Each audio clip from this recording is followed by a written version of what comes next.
When I say spiritual self-reliance, you only become spiritually self-reliant by being 100% reliant on your higher power. There is no spiritual self-reliance outside of a complete dependency on God.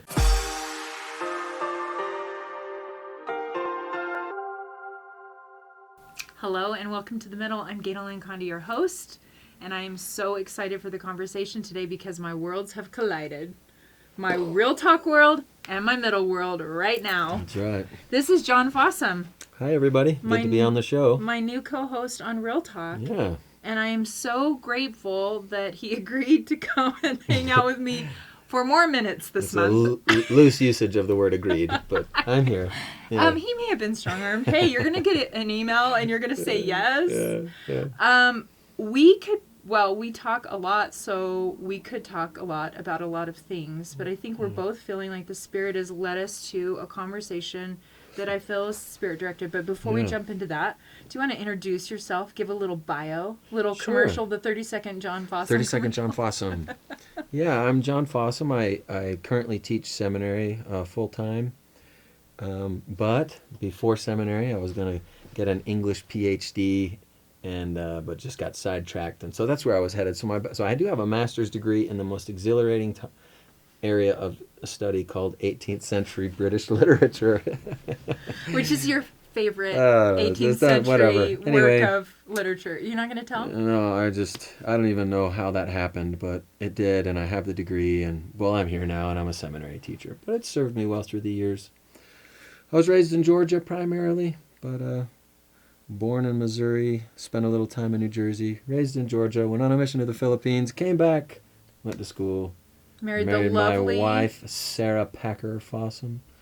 We met up at the then Ricks College up in Rexburg, Idaho. When there used to be a football team. That's right. When I was there. Were you there? I was there right after they got rid of it. We killed it, and then yeah, it was your lack of fanship, I heard. No, we showed up. We showed up for the games. Yeah. So, we have 5 kids. One married. 2 on a mission, 1 in Italy, 1 in, Newport, California. Just got there today, actually. Oh, he did? Waiting to maybe go to Russia. Elder Fossum. Yeah. And then we have another boy at home who just graduated.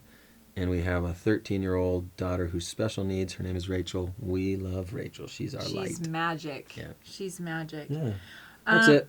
And you co-host a show. I co-host a show called Real Talk with Gaynalyn. He's still trying to get used to it, so he gives his bio and he's like, that's it. Nope. 1 episode per week. Tune in. Yes, for Real Talk. Yeah. And we do sometimes a little extra. Yeah. We have some Friends episodes that go longer, which helps fill the desire of our soul to go longer. Longer than 20 minutes? Yeah. We've had a lot of conversations the last few months because we work together on another show. And I think there's been a universal feeling of weariness that we're seeing along faith circles and family circles. Yeah. And I feel like I could probably do rapid fire topics to you and we could do a whole episode on it. Mm-hmm. But one of the things I feel super grateful for as a colleague and as a friend is that you are a very vertically focused versus horizontally encumbered person. Yeah. And you spend a lot of time and you share on Real Talk episodes and you've shared with me privately trying to hear God above all the noise and all the discord and all the questions. Over the last few years, but especially recently, I'm going to just say it there's been a lot of, especially on social media, conversations where faith has been stretched and things that come out are problematic, and sometimes an individual feels like that is the last straw. I've put everything up on that proverbial shelf and now it broke because I just read one more thing on Twitter or I just heard a talk that triggered me. Where you and I are coming from, we're not saying that those things shouldn't be triggering. Right. And we're not saying they're not real. Mm-hmm. Yeah. But we are saying that we probably could all use a paradigm shift if we're going to navigate what's still to come. Because this is just, for me, in my opinion, the beginning. Yeah. What are your thoughts as we kind of dive into that idea of maybe where you came from and where that vertical focus came into your life and why you kind of hold on to that as your anchor? Yeah, such an important topic these days. I've noticed it too. My wife has noticed it too. She regularly tells me that she just feels like, yeah, this world is becoming more and more like just a pressure cooker, right? And we all feel it. I mean, most of the people I talk to, there just seems to be something in the air, right? That just it's getting difficult to maintain faith in a world like this world. I'll tell you something that came to my mind as soon as you were talking there. For me, how do you get over all of this stuff, all of these issues that are real, all of these frustrations that are real, all of this pain that is real? The word that comes to my mind is transcend. And I've shared this with some of my friends who sometimes are, come to me feeling overwhelmed, that we have to somehow find a way to transcend it. But what is it that allows you to transcend these things, get the broader perspective, the more accurate understanding? And for me, the key to transcending these problematic issues is that vertical connection. So it's hard for me to articulate and explain sort of the origins of my particular vertical connection. But I will say that as an 18-year-old kid, this is my origin.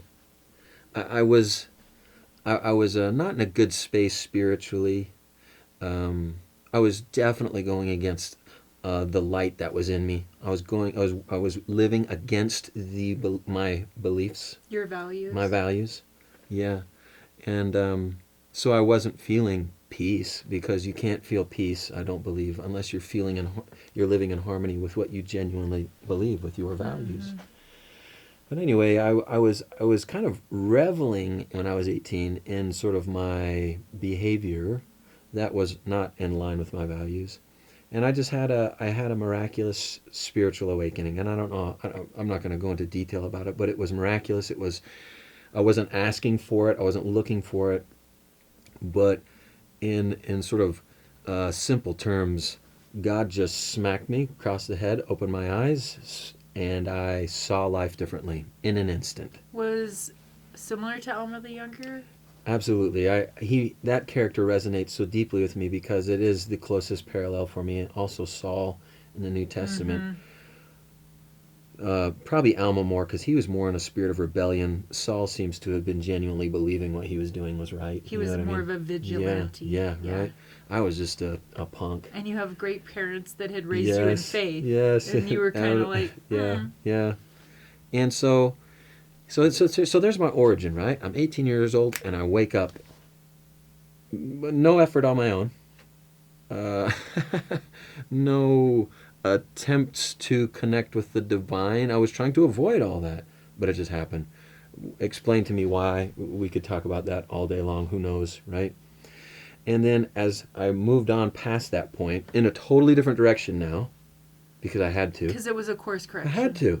It wasn't even a choice for me. You could not deny what you felt. I couldn't. And so I just went a different direction, and it was toward God and toward light and toward truth. And along the way, I just had more inexplicable, beyond words type of experiences with God. And some of them were asked for, some of them weren't. Well, those had such a transformative effect on me. I don't know, just over time, as I continued having experiences like this, and I just these little things that so many people get hung up on, that I understand and I see. Because you do hold space for those conversations, John. I do. But it's just, I don't know why. I don't know why it doesn't affect me as much. But I do know that vertical connection, every time I'm just like, I'll walk away, I'll be disturbed from something, and I'll go to God and I'll just be like, oh, I feel disturbed. And I'll just feel something will fill me and help me transcend it. And I'm like, oh, it's going to be okay. You said something recently when we were taping Real Talk, and it was so great. We both have old tithing cars. Yours looks better than mine, let's just be honest. Mine has better rims. Yes, and I think better upholstery inside. I haven't seen it, but I'm just guessing from your rims that it's better than mine. It's like lame cloth upholstery. Oh, it whatever. is? Okay. Yeah. But we both don't have like built-in Bluetooth access in our car stereos. Yes. So we have adapters to help create Bluetooth. Yeah. And you said something on Real Talk that I thought was so relevant to what you were just saying. What did you tell me about what you do? Every morning when I go out to my car and I turn it on, and those of you that have this janky Bluetooth, set up in your car to make your phone work with an older model stereo, it's trying to find my phone, and so I'll hear over the speaker of the car, waiting for pairing. And then I'll just pause. And then when it finds the phone, it'll say, paired. Except it's like paired. It's this weird accent. Do you have an English one? Yeah, I think it's kind of Englishy, Oh. Waiting for pairing. Paired, And, but recently in my life, that's meant something to me. Because before you start your day and just turn the key and go, you pair. Because we get just so caught up in just life in general that if we're not careful, we're going to lose that vertical connection. And so that these things that we encounter every day, throughout just the normal course of a day, are going to really disrupt us and disrupt our peace and disrupt our joy and happiness. And so for me, I got to start my day with, am I paired? Am I paired? And then come what may, man, it's going to be all right. How do you do that? What's one of the things you do to pair? So one of the things that really became a very important part of my life when I was 18 and beyond, right? I was in Georgia when this awakening happened. I moved out to Utah at the invitation of my brother, and I lived in Utah for 2 years after high school. And I really took to meditation. That's what I took to, meditation and pondering. I wrote off all music. Music had a sort of unhealthy role in my life at that time. So I was like, a different voice. Yeah. So I was like, I need to get rid of that for a while.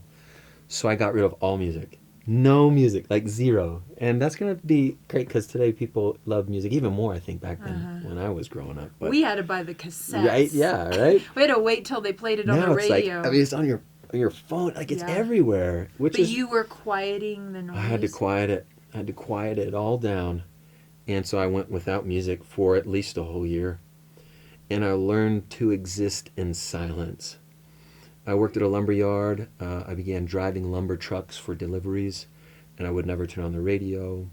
I would just drive in silence, and I would try to constantly be in conversation with God. And I taught myself that whenever I had time at the end of a day, I would find a place. I had different places. So right now in Draper, Utah, where the temple sits, up on the hill there, that used to all just be undeveloped land. I would drive my car out there with a big boom box.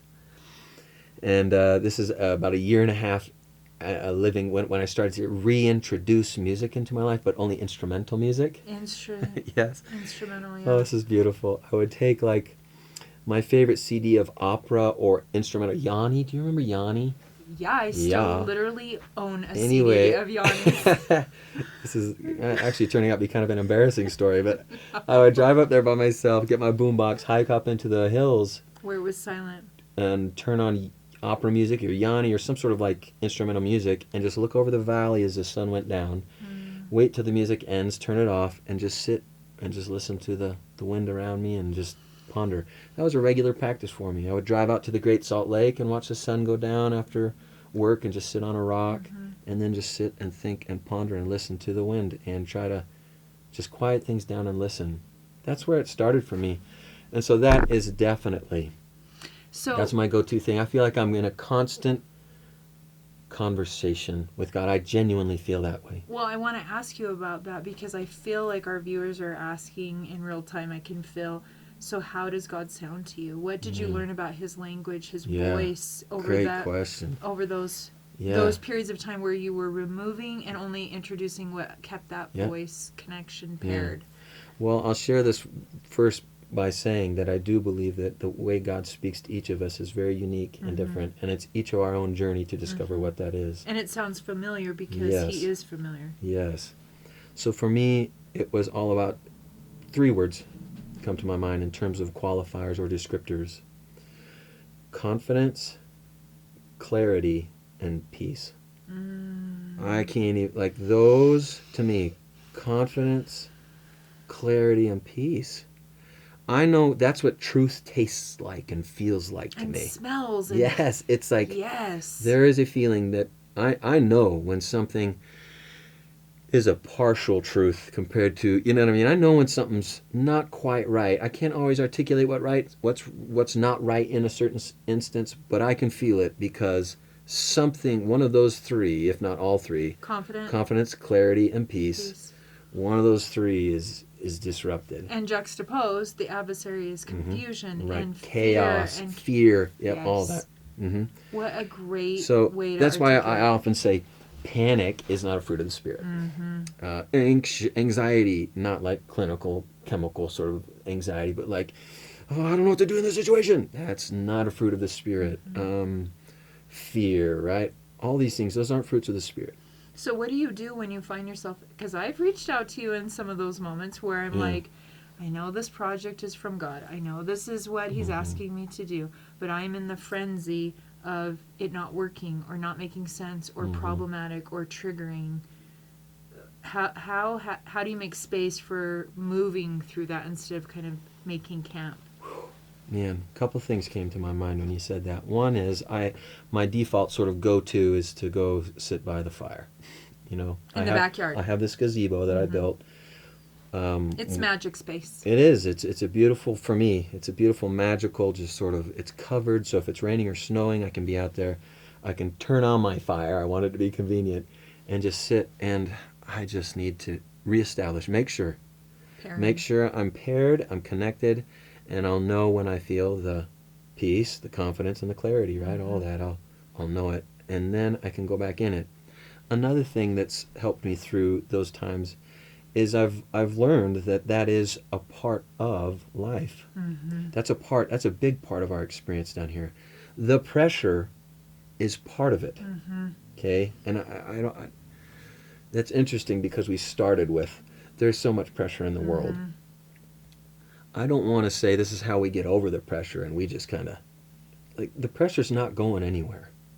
This pressure we feel, it's not going anywhere. It's not. That is part and parcel of our mortal experience. I really believe that. But I do believe that God will, I know for me, He has the ability to sustain, to clarify, to give you peace in chaos, to... Peace beyond understanding. Oh, man. I can't explain in words the nature of my vertical connection with God. Anyone who has that vertical connection knows exactly what I mean. Oh, I think the first conversation we had, it was like, why? Because so often people will comment like, how are you doing this? And I'm like, I'm clear who is my boss. Right. And when that gets confusing, then I'm toast. Because then the voices of the world, my self-doubt, comparisons, all the things become so loud that, you know, it sometimes takes a conversation with a faith friend. I know that you are that for other people. Do you have those people too that you can go to? Or have you really felt like you are in a place now where once you've gone in the backyard, looked at the fire, vertically paired, what do you do when it gets complicated? I mean, I think we've shared conversations we've had with people we deeply love that they have taken very different paths and made decisions and not navigated that oppression space and kind of said, I can't find that confidence, peace, and clarity. Do you have a person, people, or what? Yeah, for sure. So in recent years specifically, it's been my wife, which is going to be difficult for me to talk about since she's with us today, and I won't get emotional though. Even though I am. But one of her biggest complaints about me through the years has been that I don't need anyone. You know what I mean? So I will say that the lone wolf. I will say that I am in a healthy and sometimes in an unhealthy way, unhealthy degree, independent. But I am very spiritually self-reliant as a general rule. And I mean, I lived on my own for 2 years before I went on a mission where I just learned to depend only on Him. And that was my whole mantra. I just need you, nobody else. Like I genuinely felt like But it doesn't make space for maybe an interdependent relationship that's healthy, which is marriage. Right, and that's why in recent years my wife and I have gone through our share of trauma, including my parents going through some horrific things, and that's when I have had some moments of clarity where I need to lean on my wife right now, and she's always there for me. And so My wife, for sure. Yeah, it goes. I just texted her the other day. I said, in my life, it's Jesus, then you. And I got to put Jesus first because if it wasn't for him, I wouldn't have you. But that's That what is it a is. perfect answer. I'm glad I felt to Yeah. ask you and push Yeah. you on that a little bit Yeah. because I think you're right. There's this. I don't like the word self-reliance. We use Yeah. it in the Right. church, and I Right. don't love it because you can store all the food and all the money Right. and all Right. the whatever. At the end of the day, I want God reliance. Well, and thanks for saying that because I would hate to be misunderstood. When I say spiritual self-reliance, you only become spiritually self-reliant by being 100% reliant on your higher power. There is no spiritual self-reliance outside of a complete dependency on God. I totally missed that you said that, so that wasn't a So correction thank of you. you. No, that wasn't even a correction. Yeah. That was just the awareness of like, I really feel like you are God focused, Yeah. and that is true reliance. That doesn't mean No. that we're not. I think it's a healthy awareness Yeah. that to build Zion, we are in community, we're in Yep. connection. The only true independence is complete dependence on God. Yeah, Yeah. I love that. Yeah. So, before we kind of maybe wrap this up, I do feel like I want to push just a little bit because I want to be sensitive. At any point, these episodes live a long time, Yeah. and I never know based on what's happening in the world versus what will be happening in the world.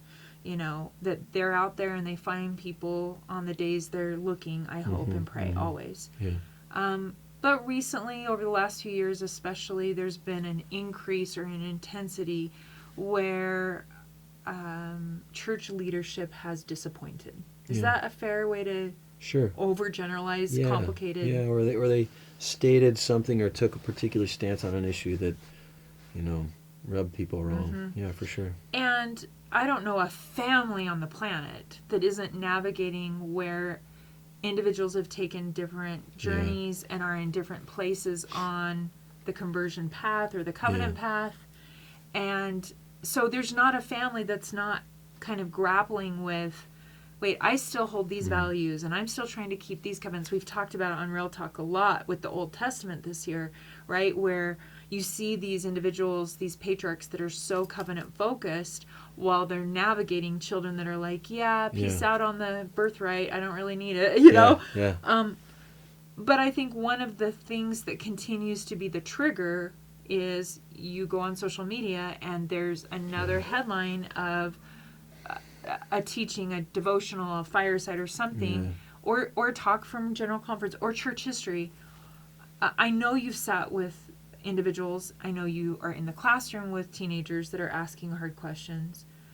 What has been one of the things that you have counseled when people have come to you and said, I am not finding that clarity and that peace and confidence that I once had in this religious institution or with this set of practices or this value system that I was raised with? What would you say to someone that's tuning in and finding this conversation and saying, like, if I read one more thing, Right. I am one of the believers that's now ashamed that I'm still a part of this church because look at the pain it's causing.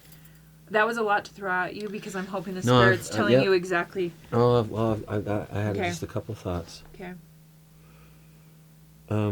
I think I would ask that person,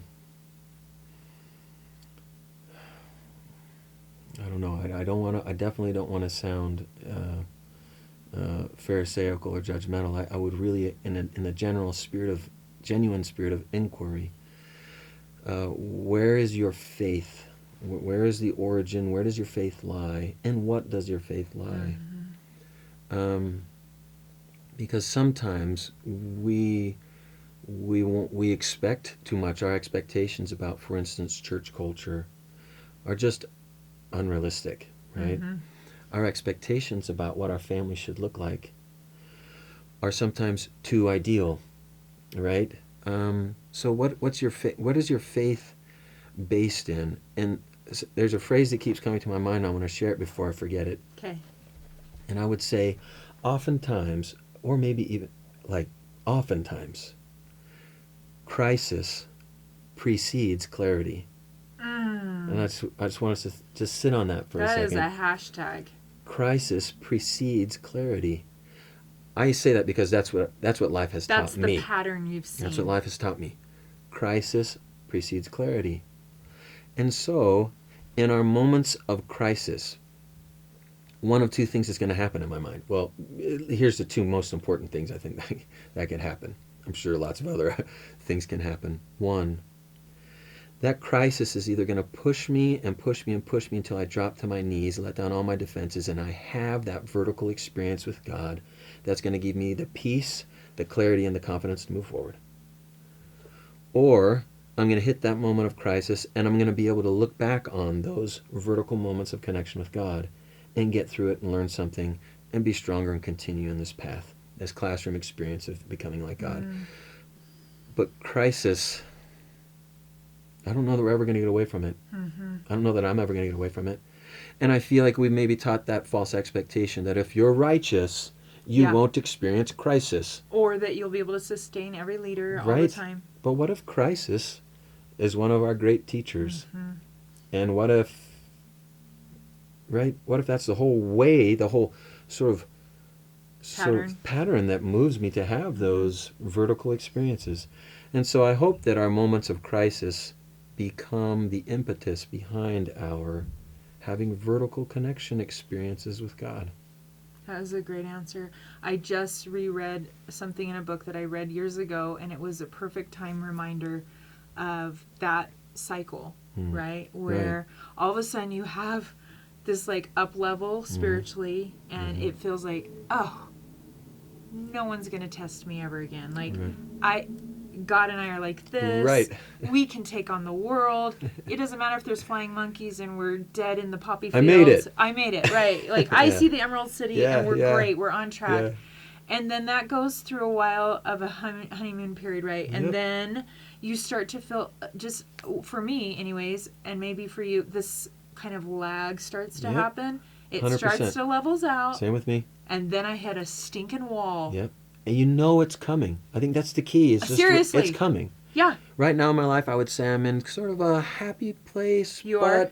The pressure's being increasing in terms of what God wants me to do. You know? Okay, I'm glad because I'm not. I'm a few steps ahead, and if we're going to partner together, we can't both be like in the wall. Yeah, right. So can you stay there? As long as you stay ahead of me. Okay. You'll come out as soon as I hit the bottom. Because and we'll keep I've each other. been, probably the last 8 weeks, I feel like I've been in this place. In the last few days, I was like, okay, God, I see the pattern. I don't know how many more days I can go. Right. Like, something has to give. And honestly, I had a total, like, sobbing, pleading to God, like, I give, I don't even know. And honestly, yesterday, there were just 2 little movements of miracle. And they were for one of my children, right? Yeah. They weren't, like, some amazing thing, but it was enough. And I know my daughter was like, why is this making you so happy? And I was like, Brooklyn, you don't even know how many prayers, how much I fasted, that this miracle would happen for you. Yeah. And it just tells me, like, maybe that wall, that slump, it's starting to just break a little bit. Yeah. But that cycle is for me to gain confidence in my own self. Yes.